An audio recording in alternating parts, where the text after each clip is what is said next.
નમસ્કાર મિત્રો, દેશ દુનિયાના તાજા મોટા અને સૌથી ઉપયોગી સમાચારોમાં આ બધા સાથી મિત્રોનું દિલથી હાર્દિક સ્વાગત છે। તો મિત્રો, આજના સમાચારો વિશે વાત કરવાની છે। તેમના પહેલા આપને મિત્રો જણાવી દઈએ કે વિડીયોને અંત સુધી જોતા રહેજો, જેથી કરીને મિત્રો આજના દરેક સમાચાર કામના છે જે તમને મળી જાય। અને મિત્રો, ગુજરાતના રોજે રોજના તાજા સમાચાર મેળવવા માંગતા હોય તો વિડીયોને એક લાઈક કરી ચેનલને મિત્રો જરૂરથી સબસ્ક્રાઇબ કરી લેજો, જેથી કરીને મિત્રો તમને દિવસભરના કામના સમાચારો અમારા YouTube ચેનલ થકે મળતા રહે। તો મિત્રો, આજના સમાચારો વિશે વાત કરીએ તો ગુજરાતના ખેડૂતો માટે મોદીએ 10 વર્ષમાં ગેરંટી પાળી નથી। ગુજરાતના ચૂંટણી પ્રચારમાં મોદીએ ત્રીજી વખતની સરકારમાં તેઓ ખેડૂતો અને ખેતીને આગળ લઈ જવાની વાતો દરેક સભામાં કરી રહ્યા છે। તો મિત્રો, સવાલ એ આવે છે કે 10 વર્ષમાં ખેડૂતો માટે શું કર્યું? 2014માં સ્વામીનાથનની ભલામણો ખેડૂતો માટે સ્વીકારીને તેના કલ્યાણની ગેરંટી આપી હતી, પણ સત્તામાં આવવાની સાથે જ 6 મહિના બાદ જ ભાજપની આગેવાની હેઠળની મોદી સરકારે સુપ્રીમ કોર્ટમાં કહ્યું કે સ્વામીનાથન કમિશનની ભલામણોને લાગુ કરી શકી નથી। જો મિત્રો મોદીની ગેરંટી ખેડૂતો માટે મળી રહી છે તો પછી મોદીના રાજમાં 10 વર્ષમાં 1,74,000 ખેડૂતોએ શા માટે આત્મહત્યા કરી? સરેરાશ 30 ખેડૂતો આત્મહત્યા કરી રહ્યા છે। ભાજપની આગેવાની હેઠળની નરેન્દ્ર મોદીની સરકાર સ્વામીનાથન કમિશનની ભલામણો અનુસાર ખેડૂતોને ખેત પેદાશોના ઉત્પાદન ખર્ચના ઓછામાં ઓછા 1.5 ગણી રકમ આપશે તેવી મિત્રો ખેડૂતોને બાંયધરી પર આવી હતી। મિત્રો, 2022 સુધીમાં ખેડૂતોની આવક બમણી કરશે અને ખેડૂતોની લોન માફ કરશે। તે દરેક ખેડૂત પરિવારને 1 લાખ રૂપિયા સુધીની વ્યાજ મુક્ત લોન આપશે। દુઃખની વાત એ છે કે મોદીએ આમાંથી એક પણ બાંયધરી પૂરી કરી નથી। એ તો ઠીક, ખેડૂતોને કચડી નાખવા માટે 3 કાળા કાયદા લાવ્યા હતા, તેનો વિરોધ ખેડૂતોએ 16 મહિના સુધી કરીને 752 ખેડૂતોએ જીવ ગુમાવ્યા હતા। મિત્રો, દેવાની વાત કરીએ તો ગુજરાતમાં 59 લાખ ગ્રામીણ પરિવારોમાંથી 67% ખેતી સાથે જોડાયેલો છે, જેમાં મિત્રો 39.31 લાખ ગ્રામીણો ખેતી સાથે સંકળાયેલા છે। 39.31 લાખ ખેડૂતોમાંથી 16.74 લાખ દેવામાં ખેડૂતો ડૂબેલા છે। આ સરકારે વાર્ષિક કૃષિ બજેટની ફાળવણીમાં 30% ઘટાડો કર્યો છે। ખેતીની મિત્રો હાલત એવી છે કે ખેડૂત પરિવારોને દેવું પણ 30% વધી ગયું છે। તેઓ દેવાના દુષ્ટચક્રમાં ફસાઈ ગયા છે। કેન્દ્ર સરકારે મિત્રો નેશનલ રિફિલ ફંડનો પણ દુરુપયોગ કર્યો છે। પૂર, દુષ્કાળ કે સામાન્ય આપત્તિઓના કારણે પાક ગુમાવનારા ખેડૂતોને કોઈ પણ સહાય આપવામાં આવતી નથી। બીજી તરફ ગુજરાતમાં ખેડૂતો માટે પાક વીમો પણ બંધ છે। બીજા રાજ્યોમાં કૃષિ પાક વીમો સંપૂર્ણપણે ખાનગી કંપનીઓના હાથમાં છે, જેના કારણે મિત્રો ખેડૂતોનું વધુ શોષણ થઈ રહ્યું છે। હવે મિત્રો 2024ની ચૂંટણી આવી ગઈ છે અને ચૂંટણીમાં ખેડૂતોનું કહેવું છે કે જે પણ મિત્રો ખેડૂતોના દેવા છે એ મિત્રો માફ થવા જોવે અને ખેડૂતોને જે પણ પાક નુકસાન સહાયના પૈસા બાકી છે તે તમામ ખેડૂતોને પાક નુકસાનના પૈસા છે તે પણ મળી જવા જોવે। જોકે મિત્રો ભાજપ સરકારને ખેડૂતો સામે જોવું જોવે અને ખેડૂતોને જે પણ પાક નુકસાનના પૈસા અથવા તો મિત્રો ખેડૂતોના દેવા છે એ મિત્રો માફ કરવા જોવે। આના વિશે મિત્રો તમારું શું કહેવું છે? જે પણ મિત્રો ખેડૂતોના દેવા છે એ મિત્રો માફ થવા જોવે કે નહીં? ત્યાર પછીના સમાચારો મિત્રો, કોંગ્રેસનો ચૂંટણી ઢંઢેરો જાહેર।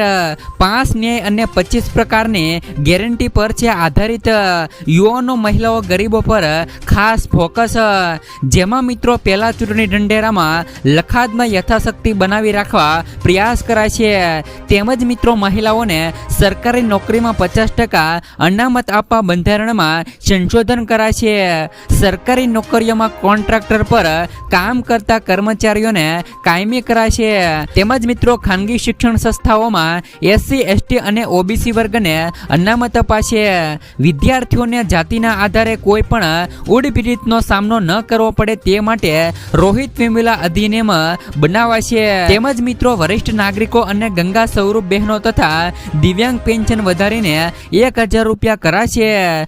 સ્વાસ્થ્યની સાર સંભાળ માટે 25 લાખ રૂપિયા સુધીનો કેશલેસ ઇન્સ્યોરન્સ અપાશે। ગરીબ પરિવાર સારવાર માટે મહત્વલક્ષી યોજના શરૂ કરાશે. કોઈ પણ શરત વિના 1 લાખ રૂપિયા સુધીની સહાય અપાશે. તેમજ મિત્રો યુવાનોને 30 લાખ સરકારી નોકરીઓ આપવામાં આવશે. એસસી, એસટી અને ઓબીસી વર્ગ માટે અનામતની મર્યાદા 50% વધારવામાં આવી શકે છે. તેમજ મિત્રો બહેનો માટે આંગણવાડી કાર્યકર્તાઓ, આશા વર્કર્તાઓ તથા મિત્રો મધ્યાહન ભોજન યોજના હેઠળના કાર્યકર્તાઓનો પગાર પણ વધારવામાં આવશે. કામ કરતી મહિલાઓ માટે બમણી હોસ્ટેલ બનાવાશે. ખેડૂતો માટે આવશ્યક વસ્તુઓ પરથી જીએસટી હટાવવામાં આવશે અને સ્વામિનાથન ફોર્મ્યુલાના આધારે એમએસપી અપાશે. તેમજ મિત્રો પાક નુકસાની થવા પર 30 દિવસની અંદર ખેડૂતોના ખાતામાં પાક નુકસાનની ટ્રાન્સફર વળતર આપવામાં આવશે. તેમજ મિત્રો શ્રમિકોનું દૈનિક વેતન વધારીને 400 રૂપિયા કરાશે. મનરેગામાં પણ આ જ નિયમ લાગુ કરાશે. જો મિત્રો આવનાર 2024ની વિધાનસભાની ચૂંટણી કોંગ્રેસ સરકાર જીતશે તો ખેડૂતોને આ ગેરંટીઓ મળવાની છે. ત્યાર પછીના સમાચારો મફતમાં ચાલશે ગાડીઓ અને 2 વ્હીલર. ગુજરાતના પ્રવાસે આવેલા પીએમ મોદીએ આજે સુરેન્દ્રનગરમાં જંગી સભા સંબોધી હતી. આ સભામાં તેમણે ફ્રી 300 યુનિટ વીજળી અને સોલાર વીજળી વિશે સમજાવતા લોકોને કહ્યું કે હવે પછીનો મેં પ્લાન તૈયાર રાખ્યો છે. તમે તમારા વાહન ફ્રીમાં ચલાવી શકશો. તમારે પેટ્રોલ કે ડીઝલનો ખર્ચ નહીં થાય. તમારું વીજ બિલ 0 આવશે. આવનાર સમયમાં પીએમ ઇલેક્ટ્રોનિક વાહનોને લઈ સૂર્ય ઉર્જા ભરપૂર ઉપયોગ કરવાની યોજના ઘડી રહ્યા છે. ત્યાર પછીના સમાચારો સોનાના ભાવમાં થયો ઘટાડો. શેર બજારમાં મોટા ઘટાડાની સાથે સાથે સોનાના ભાવમાં પણ ઘટાડો નોંધાયો છે. ગુડ રિટર્ન્સ વેબસાઇટ અનુસાર દિલ્હીમાં 24 કેરેટ સોનું આજે 540 રૂપિયા સસ્તું થઈને 71,730 રૂપિયા પ્રતિ 10 ગ્રામ પર પહોંચી ગયું છે. 62 કેરેટ સોનું ઘટીને 65,750 રૂપિયા પ્રતિ 10 ગ્રામ પહોંચ્યું. તો મિત્રો આ તરફ 18 કેરેટ સોનું 53,800 રૂપિયા પ્રતિ 10 ગ્રામના ભાવે વેચાઈ રહ્યું છે. 1 કિલો ચાંદીનો ભાવ 83,500 રૂપિયા બોલાઈ રહ્યો છે. ત્યાર પછીના સમાચારો મિત્રો રેલવેના જનરલ કોચના પ્રવાસીઓને મળશે ઇકોનોમી મીલ ફક્ત 20 રૂપિયામાં આલુ ભાજીને 7 પૂરી. મિત્રો રેલવે ઉનાળુ વેકેશનમાં ભારે ભીડને ધ્યાનમાં રાખીને આઈઆરટીસી સાથે મળીને જનરલ કોચના પ્રવાસીઓને ફાયદા દરે ભોજન શરૂઆત કરી છે. સ્લીપર અને એસી કોચમાં પ્રવાસીઓ માટે ટ્રેનોમાં ભોજનની વ્યવસ્થા હોય છે, પરંતુ જનરલ કોચના પ્રવાસીઓ ભોજન કરવા સ્ટેશનો પર ઉતરી પણ શકતા નથી. આ વાતને ધ્યાનમાં રાખીને રેલવેએ લાંબા અંતરની ટ્રેનો જ્યાં ઊભી રહે છે તે મુખ્ય સ્ટેશનો પર ₹20 થી લઈને 50 સુધીમાં ભરપેટ ભોજન આપવાનું શરૂ કર્યું છે, જેને મિત્રો ઇકોનોમી મિલ નામ અપાયું છે. ઇકોનોમી મિલમાં ₹20 રૂપિયામાં આલુ ભાજી અને 7 પૂરી અપાય છે, જ્યારે ₹50 રૂપિયામાં સ્નેક્સ મિલનો પણ વિકલ્પ અપાયો છે. ત્યાર પછીના સમાચારો સાબરકાંઠામાં કોંગ્રેસને ફટકો. સાબરકાંઠાના ભાજપના ઉમેદવાર શોભનાબેન બારૈયાના સમર્થનમાં હિંમતનગર ખાતે સહકાર ખેડૂત સંમેલનનું આયોજન કરાયું હતું. મુખ્યમંત્રી ભૂપેન્દ્ર પટેલની ઉપસ્થિતિમાં કોંગ્રેસના 50 થી લઈને વધુ આગેવાનો અને કાર્યકરો પંજાનો સાથ છોડી ભાજપમાં જોડાયા હતા. માર્કેટિંગ યાર્ડ ખાતે યોજાયેલા સંમેલનમાં મોટી સંખ્યામાં ખેડૂતો અને સહકારી આગેવાનો ઉપસ્થિત રહ્યા હતા. મતદાનની ગણતરીના દિવસો પહેલા જ જિલ્લામાં કોંગ્રેસને ફટકો પડ્યો છે. ત્યાર પછીના સમાચારો મિત્રો નવા લગ્ન થયા હોય તો જાણી લેજો. 1,20,000 રૂપિયા સુધીની સહાય સરકાર આપી રહી છે. કેન્દ્ર સરકાર અને રાજ્ય સરકાર દ્વારા ઘણી મહત્વકાંક્ષી યોજનાઓ ચલાવવામાં આવી રહી છે. આવી સ્થિતિમાં સરકાર દ્વારા પરિણીત લોકો માટે એક શાનદાર યોજના ચલાવવામાં આવી રહી છે. આ યોજના હેઠળ સરકાર પરિણીત લોકોના ખાતામાં માસિક ₹10,000 રૂપિયા ટ્રાન્સફર કરશે. માહિતી અનુસાર મિત્રો 18 વર્ષથી લઈ 40 વર્ષની વચ્ચેની કોઈ પણ વ્યક્તિ આ યોજના માટે અરજી કરી શકે છે. આ સ્કીમની ખાસ વાત એ છે કે તેમાં પતિ પત્ની બંને રોકાણ કરી શકે છે. પતિ પત્ની સંયુક્ત ખાતું ખોલાવીને આ યોજનામાં સરળતાથી રોકાણ કરવાનું શરૂ કરી શકે છે. મિત્રો આ યોજના હેઠળ પતિ પત્ની બંનેને એક સાથે 10,000 રૂપિયા પેન્શન મળવાનો નિયમ છે. મિત્રો અટલ પેન્શન યોજનાને બુઢાપે કી લાઠી કહેવામાં આવે છે, કારણ કે આ યોજના હેઠળ નજીવું રોકાણ કરવું પડે છે. આ સાથે મિત્રો નિવૃત્ત પછી વ્યક્તિને 1,000 રૂપિયાથી લઈ 5,000 રૂપિયા સુધીનું પેન્શન મળે છે. જાણકારી માટે તમને જણાવી દઈએ કે અટલ પેન્શન યોજના સરકાર દ્વારા ઓછી આવક ધરાવતા લોકો માટે શરૂ કરવામાં આવી હતી. દર મહિને તમે માત્ર 1,239 રૂપિયાનું રોકાણ કરશો તો પણ જ્યારે તમે 60 વર્ષના થાવ છો ત્યારે તમને માસિક 50,000 રૂપિયા સુધીની સહાય મળી શકે છે.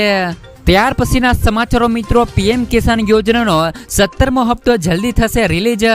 ભારત એક મિત્રો કૃષિ પ્રધાન દેશ છે અને ભારતની 50%થી વધુ વસ્તી ખેતી પર જીવે છે. કેન્દ્ર સરકાર ખેડૂતો માટે વિશેષ યોજનાઓ પણ ચલાવે છે. વર્ષ 2019માં વડાપ્રધાન નરેન્દ્ર મોદીની સરકારે ખેડૂતોને સીધો આર્થિક લાભ આપવા માટે પ્રધાનમંત્રી કિસાન સન્માન નિધિની યોજનાની શરૂઆત કરી હતી. તો તમામ ખેડૂતો અત્યારે હાલ જાણવા માંગે છે કે તેમને પીએમ કિસાન યોજનાનો 17મો હપ્તો ક્યારે મળી શકે છે. તો તેમને જણાવી દઈએ કે દર વર્ષે 4 મહિનાના અંતરે પ્રધાનમંત્રી કિસાન સન્માન નિધિ યોજનાનો હપ્તો આવે છે. યોજનાનો 16મો હપ્તો 28 ફેબ્રુઆરી 2024ના રોજ બહાર પાડવામાં આવ્યો હતો. તેથી હવે એવો અંદાજ લગાવવામાં આવી રહ્યો છે કે 17મો હપ્તો મેના છેલ્લા સપ્તાહમાં રિલીઝ થઈ શકે છે. એટલે કે ખેડૂતોને આ મહિનામાં છેલ્લા પખવાડિયામાં પીએમ કિસાન યોજનાનો 17મો હપ્તો મળી શકે છે. ત્યાર પછીના સમાચારો, કોંગ્રેસ મહિલાઓને આપશે મિત્રો 8,500 રૂપિયા સુધીની સહાય. રાયપુરમાં કોંગ્રેસના સાંસદ રાહુલ ગાંધીએ કહ્યું કે કોંગ્રેસ પાર્ટી હવે એક નવી યોજના લાવી છે જેનું નામ છે મિત્રો મહાલક્ષ્મી યોજના. દેશના ગરીબ પરિવારોને યાદી બનાવાશે. દરેક પરિવારમાંથી એક મહિલાનું નામ પસંદ કરવામાં આવશે.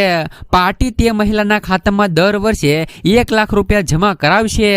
અમે દર મહિનાની પહેલી તારીખે તેમના બેંક ખાતામાં 8,500 રૂપિયા જમા કરાવવા જઈ રહ્યા છીએ. દુનિયાની કોઈ પણ સરકારે આવું કામ કર્યું નથી.